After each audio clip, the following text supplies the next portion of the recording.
ಕನ್ನಡ ವಾಹಿನಿಗೆ ಸ್ವಾಗತ. ಕೇಂದ್ರ ಹಾಗೂ ರಾಜ್ಯ ಸರ್ಕಾರಗಳ ವೇತನವನ್ನ 15,000 ರೂಪಾಯಿ ಮಾಸಿಕ ವೇತನ ನಿಗದಿ ಮಾಡಬೇಕು.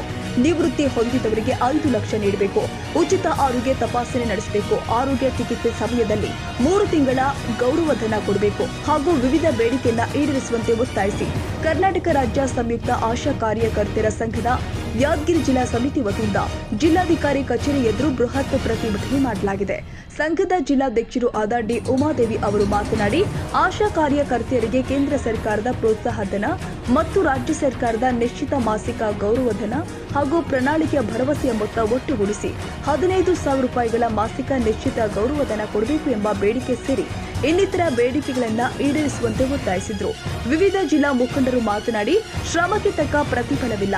ಅಸಹಾಯಕ ಬಡ ಮಹಿಳೆಯರು, ವಿಧವೆಯರು, ವಿಚ್ಛೇದಿತರನ್ನ ಆಶೆಗಳನ್ನಾಗಿ ನೇಮಕ ಮಾಡಿ ಅವರನ್ನು ಆರ್ಥಿಕ ಸ್ವಾವಲಂಬಿಗಳನ್ನಾಗಿಸುತ್ತೆ ಎಂಬುದು ಸರ್ಕಾರದ ಘೋಷಣೆ. ಆದರೆ ಆಶಾಗಳ ಶ್ರಮಕ್ಕೆ ತಕ್ಕ ಪ್ರತಿಫಲ ಸಿಗುತ್ತಿಲ್ಲವೆಂಬುದು ವಾಸ್ತವ. ರಾಜ್ಯದಲ್ಲಿ ಪ್ರೋತ್ಸಾಹಧನ ಕೊಡಲು ಆಶಾ ನಿಧಿ ಪೋರ್ಟಲ್ನಲ್ಲಿ ಆನ್ಲೈನ್ ದಾಖಲು ಮಾಡಬೇಕಾಗಿದ್ದು, ಆಶಾಗಳು ಮಾಡಿದ ಕೆಲಸಗಳು ದಾಖಲೆಯಾಗದೆ ಕಳೆದ 8 ವರ್ಷಗಳಿಂದ ಮಾಡಿದ ಕೆಲಸಕ್ಕೆ ಪ್ರೋತ್ಸಾಹಧನ ಸಿಗ್ತಾ ಇಲ್ಲ ಎಂದು ಹೇಳಿದರು.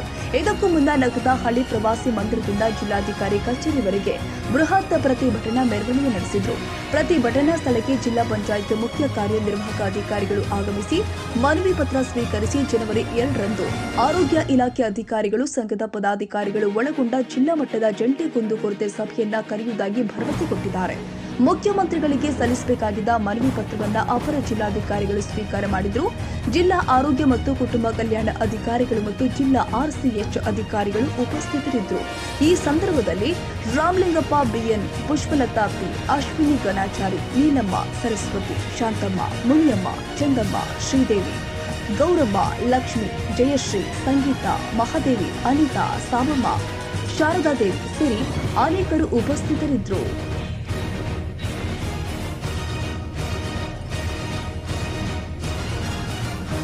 ತಾಜಾ ಸುದ್ದಿಗಾಗಿ ಎಂಟಿವಿ ನ್ಯೂಸ್ 24x7ಗೆ ಸಬ್ಸ್ಕ್ರೈಬ್ ಮಾಡಿ ಮತ್ತು ಬೆಲ್ ಐಕಾನ್ ಅನ್ನು ಒತ್ತಿ. ತಪ್ಪದೇ ಲಿಂಕ್ ಶೇರ್ ಮಾಡಿ.